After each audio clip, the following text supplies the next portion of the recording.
last year, number 1 overall, and everybody's expecting him to go on and take over the entire NBA, both on the defensive side and the offensive side for the San Antonio Spurs, who also had a good night last night. Let's talk about the French invasion, though. I saw the internet obviously talking about the Sean McVay effect, where in the NFL, once Sean McVay had success as a young offensive-minded head coach, anybody that was around him got head coaching jobs because owners were like, we would like that. This isn't just because Wemby is the next guy. This is because the French have phenomenal basketball development and academies over there? And has this always been the case, Shams? It's because the skill level is so high. Talking to NBA teams, talking to people around the league, especially last night in the days leading up to the draft, they point to the way that they develop players there. These guys are facing pro players. They're in pro leagues. They're being developed in pro atmospheres so young in their amateur life. And you think about how that compares and contrasts to players coming up here in America. It's a lot of AAU, and especially now there's a lot of brand building. There's a lot of attention drawn off the court. Whereas when you're abroad, when you're Zachary Risache, I was looking at even his Instagram account. Like, he's going to no doubt gain a ton of Instagram followers and social media followers throughout his NBA career. The Atlanta Hawks really believe they found a player that has such a high upside and can be a rotational player from day one. But he doesn't have the followings of the Jared McCains and different players in this NBA draft. And that's not a knock at the American players. It's just the way that the NBA teams scout those prospects there. They point to the skill level and the way that the players develop in the pro atmosphere at such a young age. We just chatted about Dalton Knecht. Obviously, he was the complete opposite about developing at a young age. It seems like he had a little bit of an extendo period time in college, and then when we get introduced to him at Tennessee late in the year, we all think to ourselves, this guy, he's lightning. This is a guy that's must-watch television, can create his own shot, and was good. And I think the Tennessee folks obviously loved him. He called his year down there in Knoxville the greatest year of his life, I believe, last night on a couple different occasions. That looks like a young that really looks like a young Bogdan Bogdanovic, the Atlanta Hawks. If you see the way he shoots, like the way his shot is, like they're really high on him. And I don't know if it was the age. Why do you fall? Yeah, that was going to be my question. Okay, so you're wondering the same exact thing here. Why do you think he fell? Because I saw that being a narrative on the internet. Aside from everybody getting cooked, there was jokes everywhere last night for the NBA draft. Might have been one of the greatest internet events in some time. To be clear, with the mostly X, the jokes that are flying on X about the entire draft about people that I've never heard of. So obviously, people that are much more clever than I. Bang, we're hitting home runs. But one of the narratives was like, what happened to Dalton Knecht? How'd this entire thing take place? Because I think he even had odds to be number 1 overall at one point, and then he falls all the way down. What happened with that? What legitimately happened? I mean, the age thing is the one factor when I talk to NBA teams since day 1 of the draft ended last night. Off the top of my head, he's 23. 23 years old. So you get to the point where you're 22 and beyond. I mean, I guess they want to hold that against you. But, I mean, the Lakers had no idea that, I mean, truly, teams say it after the draft, like, we didn't know he'd get here. This is the guy we wanted all along. I don't think anyone in that Lakers war room last night had any idea that Dalton Knecht would be available for them at 17. When I talk to people around the league about him, I mean, this is a guy that's a gym rat, obviously plays the right way. You see the way he shoots the ball. LeBron James literally gave him a shout-out 2 months ago, and that obviously rings true. Like, you have to think about that when you think about the Lakers. Rob Pelinka said last night, JJ Redick's already drawing up pin-down plays for him, out-of-bounds plays for him, off screen. So he's someone that has some moxie to him. He's got some swag to him, and I think you need that if you're a player that's going to play for the Lakers and try to be someone that's going to play immediately. And they view him that way. Last year, their rookie, Jalen Hood-Schifino, he was not that way, but they really view Dalton Knecht as someone that can play for them from day one. Kind of a ricochet shot to old buddy from last year. Let's talk about Dalton Knecht here. So you said J.J. Redick. It was reported this morning that J.J. Redick started drawing up plays immediately after drafting him for Rob Pelinka, saying, oh, this is all the shit that we could do with this guy. I assume they didn't do any of that or prepare for him at all because of what you mentioned earlier, where they didn't think that he would fall to them. So they're excited as hell that he's going to be there. And you said LeBron James gave him a shout-out before him. LeBron James hosted a podcast with the new coach, gave a shout shout out to their new draft pick. Is his kid also going to get drafted then tonight to the Lakers? Do they have a pick tonight? And how does that entire situation kind of work out, you think? Because obviously, Bronny James was not drafted in the first round last night. I believe when you came on our show like 3 months ago, whenever we first started talking about this, you said that the Lakers are not scared to spend the second-round draft pick on Bronny James. I believe was the initial conversation was that he was a second-rounder. Then I think everything just started heating up, and people are going to go first round. News cycle kind of got a little crazy. And then obviously last night there's people trying to bury Bronny for not getting drafted in the first round, but I don't think that was ever the actual real expectations for it all. What are the expectations for Bronny tonight, and what is the storyline going to be? Certainly the expectation is for him to get drafted tonight or today in round 2.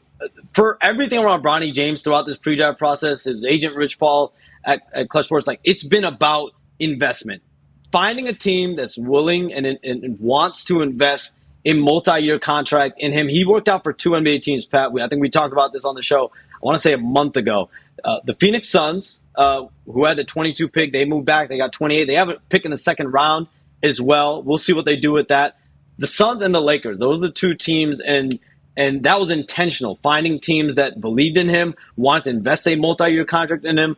And the way that Rich Paul handled Chris Livingston last year, I think you have to look at that when you think about a guy like Bronny James, who, if you're trying to position him to a specific team or a specific spot, where in this case, could it be the Lakers at 55? Would not surprise me if at any point in the second round, there's going to be calls made to be like, listen, don't draft him. He's got his spot already.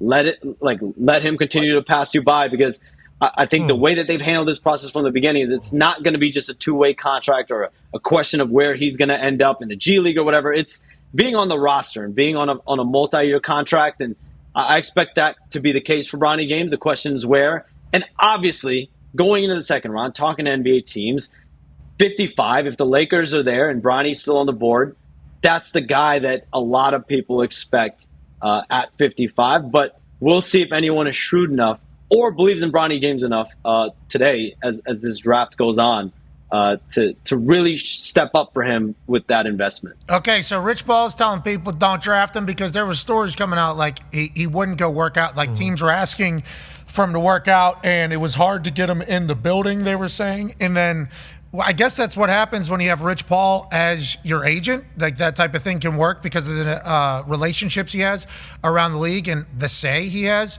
around the league. Is there a chance that a team drafts him just to piss off the James family? Like, is there a chance that happens?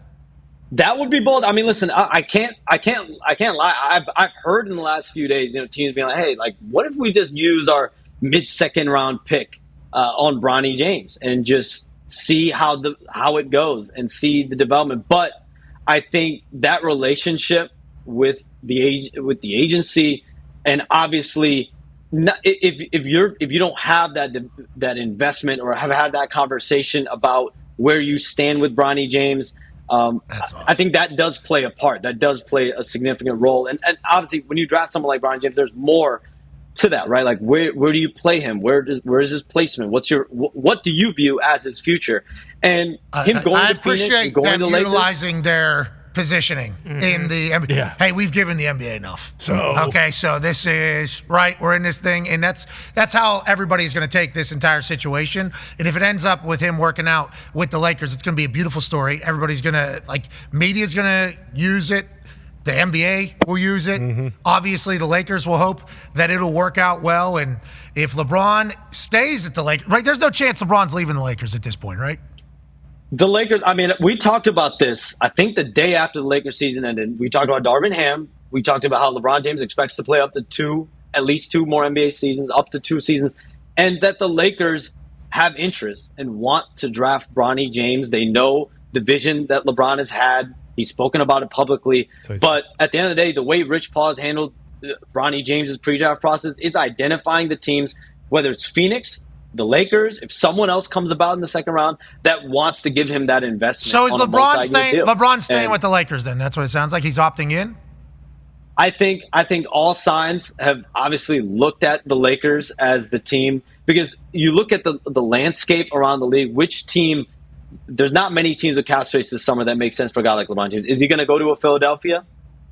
I mean, at this point, at the almost 40 years old, moving cross country to Philadelphia, I think the expectation around the league has been the Lakers, but he has also wanted to see how do they manage the roster, how do they manage the draft, how do they manage the early part of free agency over the next few days.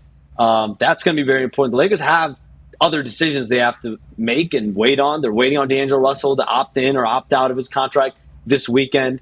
And they have roster decisions to make as well. And also that includes the draft tonight. Okay, I'm excited to see that. We'll hire your co-host. We'll draft your kid. Of course. Yeah. We'll get you Dalton Knecht. Yep. And also, if he opts in, it's how many million a year? Well, if he opts in, I think it's $51.4 million if he opts in. If he opts out, I mean, he can still dictate his contract. It'll be a 2-year deal. The Lakers have said it. I've reported it. They're willing to offer whatever LeBron James wants. If he wants to opt in, Congrats. just for the year. This kid from Ohio. Good work. This kid from Ohio. You did it. If he wants to opt in and extend a year, they'll do that. If he wants to opt in and add 2 years and do a 3-year max $164 million deal, they'll do that. If he wants to opt out and get a no trade clause, they'll do that. So LeBron James has a franchise that has been very upfront about the fact that they want to bring him back on any term and that they have interest in drafting Bronny James, which we reported on about a month plus ago. And we do know that he has a good relationship with the Lakers and Ms. Buss because Happy National Women's Day. Yep, of course. National Women's Exactly. Day. Hanging Remember out. the video Yeah. where they were Good video. hanging out. Congrats, LeBron. Hey, man. Did it again. Kid from Ohio. Running it. Yeah. Stud. Running it. Why don't you just ask for say- two A lot of years, Midwest 200 love on million? this show right now. They say a lot he's of not Midwest running it. love. Indy, Chicago. You got some Ohio, Cleveland, Akron love over here. You know, That's a lot of Midwest. Creighton. Sometimes you just got to point that Creighton obviously doing it for the Celtics in a big way. But yeah, sometimes you got to point this out, just to remind people like, hey, yeah, there's a lot going on. And just to kind of put a whole bow on the LeBron, he runs the league. Yeah. Yes, he does. Congratulations. No, he's not That's making. so awesome. He's not making decisions for the Lakers, though. Yeah, you remember when that was said? Yeah. That was not reported by Shams. I will say, if LeBron was really running the Lakers, they would have traded that 17th pick most likely. They would have went out and got, maybe made another upgrade. But I think the Lakers have to be operating with a level of prudency. Oh, stop lying. And when you look at JJ Redick, he looked at that roster and he really feels like that roster has a shot and has a chance. And I'm That's very a roster curious to with see how LeBron JJ James Redick on it? does his thing. Go ahead. You got your question for sure. Yeah, Shams, can you just explain this to us? Because is there like 4 or 5 LeBron James in the 2031 draft class? Because last night, especially after talking to John Calipari, the Spurs traded a Kentucky guard, and Kentucky guards, as we now know in the NBA, are a thing, especially pairing one with Wembanyama. Like, why did that happen? And why do teams want 2031 draft picks? Is it solely so that they can flip them for a superstar player, or what's that situation? Well, a lot of it depends on, do you want the player? Do you have interest in drafting at that position? And clearly the Spurs at that point felt like, listen, we got Stephon Castle. That's our guy. At 8, they didn't feel as highly enough to move on. Like, listen, they could have went through with drafting a Rob Dillingham or someone else, but to be able to get value long term, and with San Antonio, the way that they're building, I think trying to go get some players using their cap space this summer, some veterans that you can really put around Victor Wembanyama that can help the process. I don't think they're trying to skip steps, though, in San Antonio. They know you have to be smart when you have space. You don't want to invest. You don't want to go in with the wrong players. So yeah. you 2031. kind of kick They got it. You kind of kick the can the can down the road, and you have 2031. And now this is a franchise. Brian Wright, their general manager, he has so many assets, guys. Like, he's got multiple first-round picks he can trade, swaps, seconds. They have the ability, when you think about players in the marketplace, you think about a guy, point guard is obviously going to be the spot that this team is going to be rumored with for years to come, right? And you think about this offseason, the Trae Youngs, the Darius Garlands, there's going to be more guys, whether it's this summer, next summer. Which player do you find and identify that you want to put your chips on the table? We saw the Knicks. They put their chips on the table.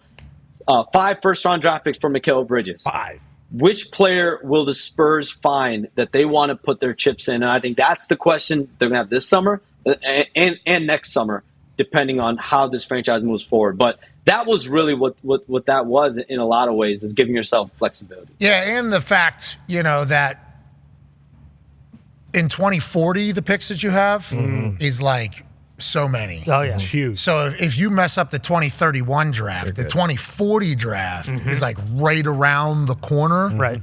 And I know the 2031 one is like 7 years from now, but I think they said Pop is going to be like 82 or something. yeah, but Mr. Zach Carter here is going to be 19. Yeah. Jacob Carter here is going to be 19.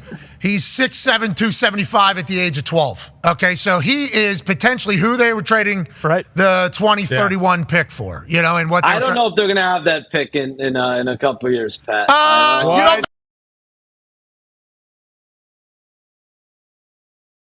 ball. That's what I just learned right there. Jeez, look, he's got touch, he's got tenacity, he's got grit, he's playing with 19-year-olds here. This is a 12-year-old. He looks like a man. He looks like Zach Edey right now. Yeah, the way he is dominating on the floor. He's supposed to be a left tackle, but he has too damn good a touch around the rim that they just tell him, yeah, we're going to stick with hoops as well. What a dog. Maybe he is the 2031 draft pick that everybody's going to be trading some shit for. Well, it makes sense.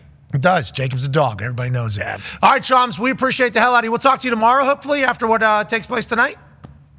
I'm down. Hit me. Hey, how many viewers last night on your draft thing? 6 million viewers on Stadium, Twitter, live show.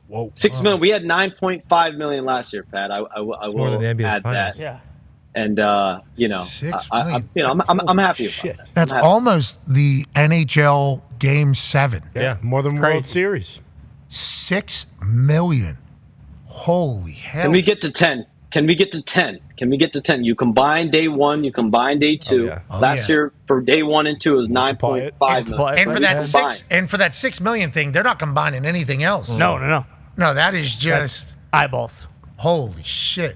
Maybe 12 million eyeballs. Yeah, eyeballs. 12 million eyeballs. No, you're right. 12 million eyeballs. Maybe. Wow, we don't know how many one-eyed people are watching. True. But still, So we'll just say you can never trust. You can never trust everything on the internet. Oh, really? But numbers, everything. you would hope numbers don't lie. You would hope numbers don't lie. You would hope. Well, if every number's wrong, then we're all right. Exactly. Ladies and gentlemen, Charania. Hey, Tommy.